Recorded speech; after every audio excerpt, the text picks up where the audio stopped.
Espiritualmente. Libro de los Mediums. Allan Kardec. Capítulo 20. Influencia moral del medium. Cuestiones diversas. Disertaciones de un espíritu sobre la influencia moral. 1. El desarrollo de la mediumnidad está en razón del desarrollo moral del medium. No, la facultad propiamente dicha depende del organismo, es independiente de la moral, no sucede lo mismo con el uso, que puede ser más o menos bueno, según las cualidades del medium. 2. Se ha dicho siempre que la mediumnidad es un don de Dios, una gracia, un favor. Porque, pues, no es el privilegio de los hombres de bien y porque se ven hombres indignos que están dotados de ella al más alto grado, y de la que hacen un uso malo. Todas las facultades son favores de que debe darse gracias a Dios, puesto que hay hombres que son privados de ellos. Podríais también preguntar por qué Dios concede buena vista a los malhechores, destreza a los tramposos, la elocuencia a aquellos que se sirven de ella para decir cosas malas. Lo mismo sucede en la mediumnidad, son dotadas de ellas personas indignas, porque tienen necesidad de esta facultad para mejorarse. ¿Acaso pensáis que Dios rehúsa al culpable los medios de salvación? Los multioca a su paso, se los pone en las manos, a ellos toca el aprovecharse. Judas, el traidor, no hizo milagros y sanó enfermos como apóstol. Dios quiso que tuviese este don, para que su traición fuese más odiosa. 3. Los médiums que hacen mal uso de su facultad, que no se sirven de ella con las miras del bien o que no se aprovechan para su instrucción, sufrirán las consecuencias. Si hacen mal uso de esta facultad, serán doblemente castigados, porque tienen un medio más para ilustrarse y no se aprovechan. El que ve claro y tropieza es más vituperable que el ciego que cae en el hoyo.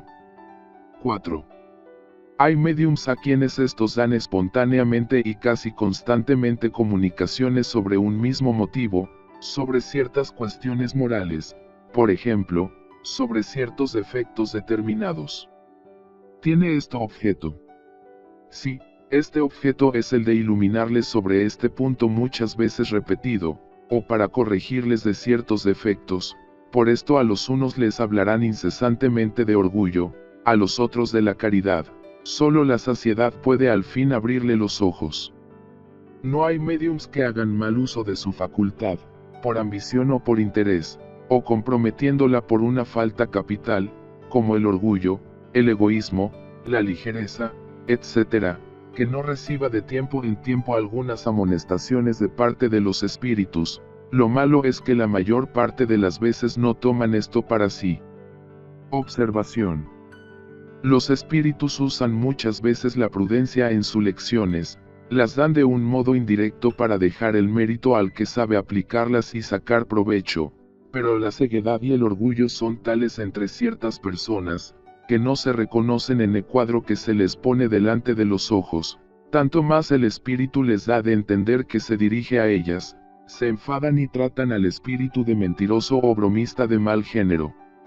Esto solo prueba que el espíritu tiene razón. 5.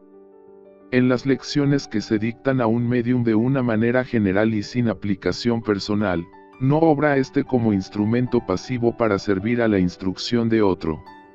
Muchas veces estos avisos y consejos no se dictan para él personalmente, sino para los otros, a los cuales no podemos dirigirnos sino por la intervención de este medium, pero él mismo debe tomar su parte si no le ciega el amor propio.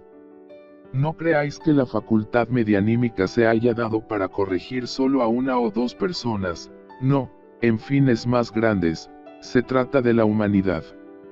Un medium es un instrumento muy poco importante como a individuo, por esto, cuando damos instrucciones que deben aprovechar a la generalidad, nos servimos de aquellos que poseen facilidades necesarias, pero admitid como cierto que vendrá un tiempo en que los buenos mediums serán bastante comunes, para que los buenos espíritus no tengan necesidad de servirse de malos instrumentos.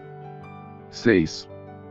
Puesto que las cualidades morales del medium alejan a los espíritus imperfectos, en que consiste que un medium dotado de buenas cualidades transmita contestaciones falsas y groseras. Conoces tú todos los pliegues de tu alma. Por lo demás, sin ser vicioso puede ser ligero y frívolo, y algunas veces tiene necesidad de una lección a fin de que esté preparado. 7. Porque permiten los espíritus superiores que las personas dotadas de un gran poder como mediums, y que podrían hacer mucho bien, sean los instrumentos del error.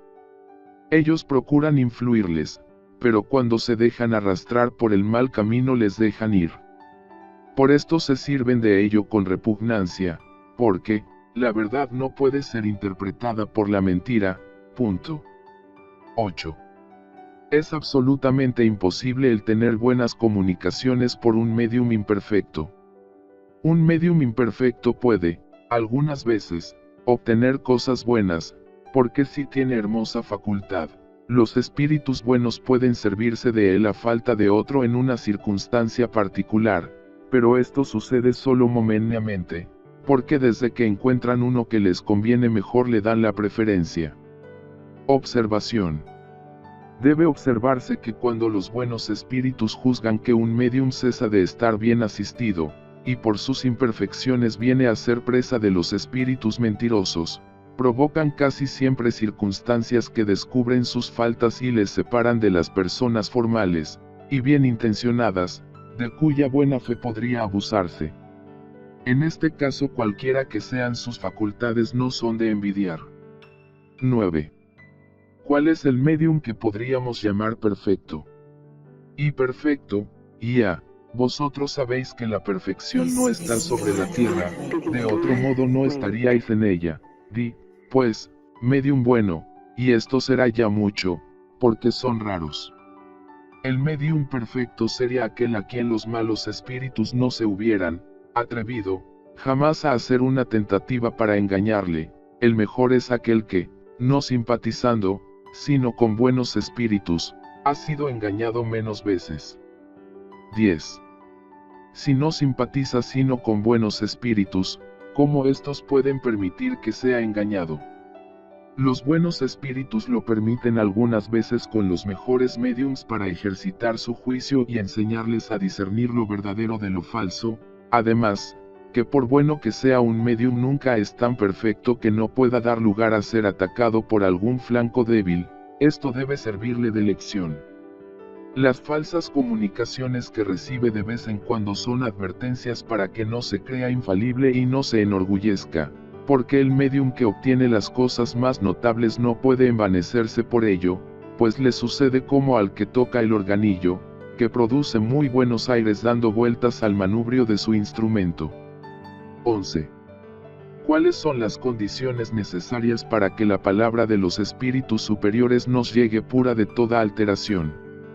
Querer el bien, desterrar el egoísmo y el orgullo, lo uno y lo otro es necesario. 12. Si la palabra de los espíritus superiores no llega a nosotros pura, sino con las condiciones que con dificultad se encuentran, ¿no es esto un obstáculo para la propagación de la verdad?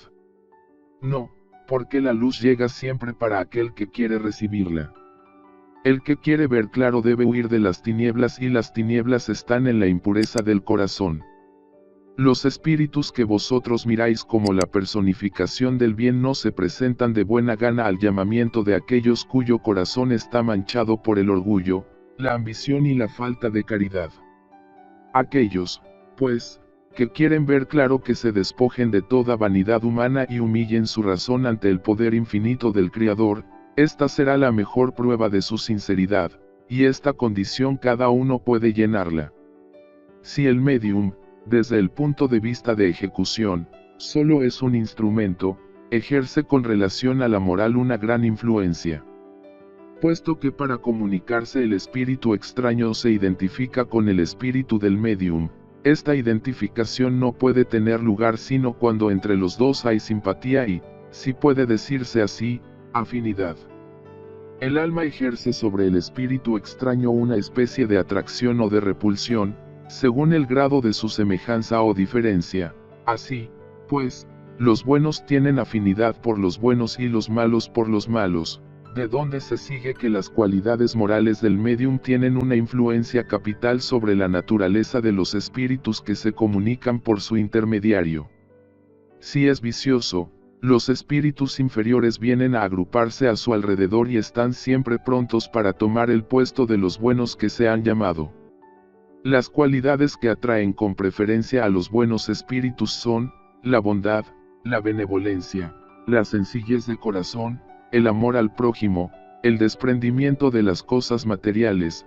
Los defectos que les alejan son el orgullo, el egoísmo, la envidia, los celos, la ira, la ambición, la sensualidad y todas las pasiones por las cuales el hombre se une a la materia. Todas las imperfecciones morales son otras tantas puertas abiertas que dan entrada a los malos espíritus, pero lo que ellos explotan con más habilidad es el orgullo, porque es el que menos deja conocerse a sí mismo. El orgullo ha perdido a muchos médiums dotados de las más bellas facultades, y que, sin esto, hubieran podido ser sujetos notables y muy útiles, mientras que, habiendo sido la presa de los espíritus mentirosos, sus facultades se han pervertido en primer lugar, después aniquilado, y más de uno se ha visto humillado por las más amargas decepciones. El orgullo se traduce en los médiums por señales no equívocas sobre las cuales es tanto más necesario el llamar la atención como que es una de las extravagancias que deben inspirar desconfianza sobre la veracidad de sus comunicaciones. En primer lugar es una confianza ciega en la superioridad de estas mismas comunicaciones y en la infalibilidad del espíritu que se los da. De aquí dimana cierto desdén por todo lo que no viene de ellos porque se cree en el privilegio de la verdad. El prestigio de los grandes nombres con los cuales se adornan los espíritus para justificar que les protegen, les ofusca, y como su amor propio sufriría confesando que son engañados, rechazan toda clase de consejos, los evitan aun alejándose de sus amigos y de cualquiera que pudiese abrirles los ojos. Si son condescendientes en escucharles, no hacen caso de sus avisos, porque dudar de la superioridad de su espíritu es casi una profanación. Se ofuscan por la menor contradicción, por una simple observación crítica, y algunas veces llegan hasta aborrecer a las personas que les han hecho favores. Merced a este aislamiento provocado por los espíritus que no quieren tener contradictores, estos están satisfechos con entretenerles en sus ilusiones. De este modo les hacen aceptar a su gusto los más grandes absurdos por cosas sublimes. Así, pues, confianza absoluta en la superioridad de lo que obtienen, desprecio de lo que no viene de ellos, importancia irreflexiva dada a los grandes nombres, no admitir consejos, tomar a mal toda crítica, alejamiento de aquellos que puedan dar avisos desinteresados, creencia en su habilidad a pesar de su falta de experiencia. Tales son los caracteres de los médiums orgullosos. Es menester convenir también que el orgullo está excitado en el medium por aquellos que le rodean. Si tiene facultades un poco trascendentales, es buscado y elogiado, se cree indispensable y muy pronto afecta el aire de suficiencia y desdén cuando presta su concurso. Hemos tenido más de una vez el sentimiento de haber elogiado a ciertos médiums con el fin de animarles. Al lado de eso pongamos a la vista el cuadro del medium verdaderamente bueno, aquel en que se puede tener confianza. Supongamos, en primer lugar, una facilidad de ejecución bastante grande para permitir a los espíritus el comunicarse libremente y sin inconvenientes por ninguna dificultad material. Obtenido esto, lo que más interesa considerar es la naturaleza de los espíritus que habitualmente le asisten, y para esto no es al nombre al que se debe atender, sino al lenguaje. Jamás debe perder de vista que las simpatías que se conciliará entre los espíritus buenos, estarán en razón de lo que hará para alejar a los malos. Persuadido de que su facultad es un don, que le ha sido concedido para el bien, no abusa y no se hace de ello ningún mérito. Acepta las comunicaciones buenas que se le hacen, como una gracia de la que es menester que se esfuerce en hacerse digno por su bondad, por su benevolencia y su modestia. El primero se enorgullece por sus relaciones con los espíritus superiores, este se humilla, porque nunca se cree merecedor de este favor.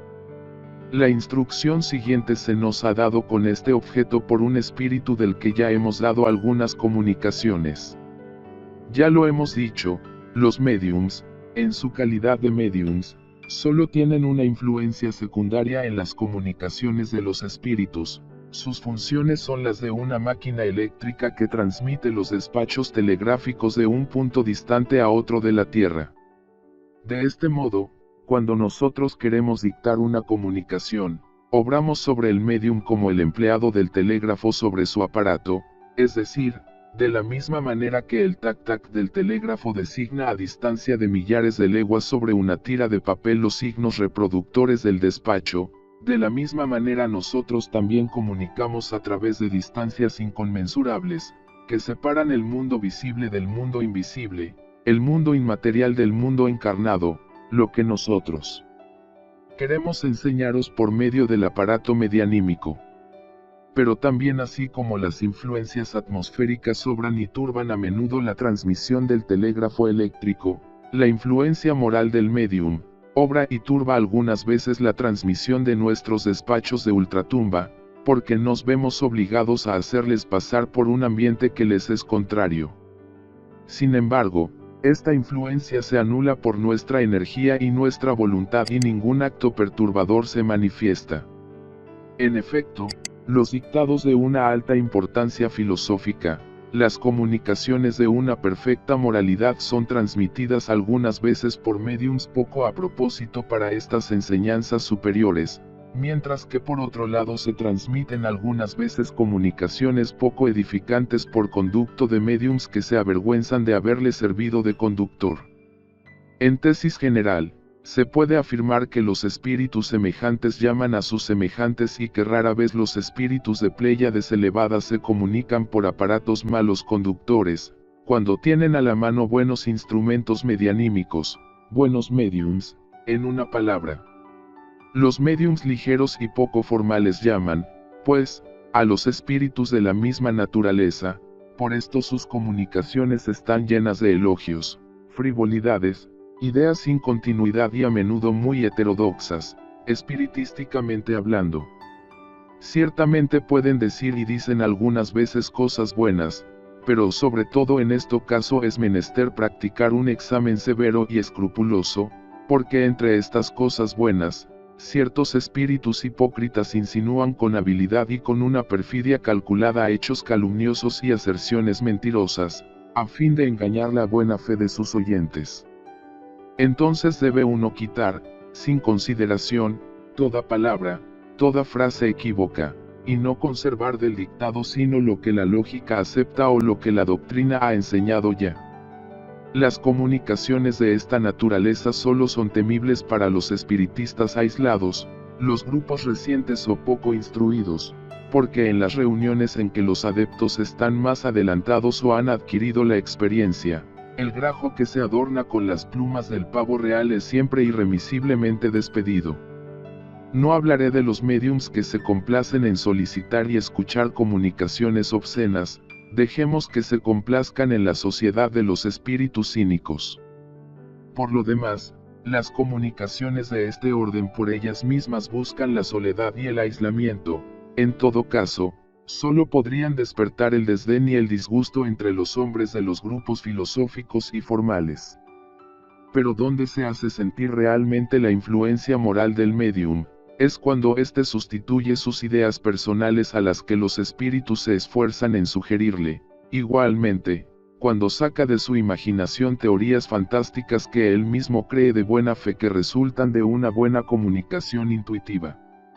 En tal caso puede entonces hacerse la apuesta de 1000 contra 1 que esto solo es el reflejo del espíritu personal del médium.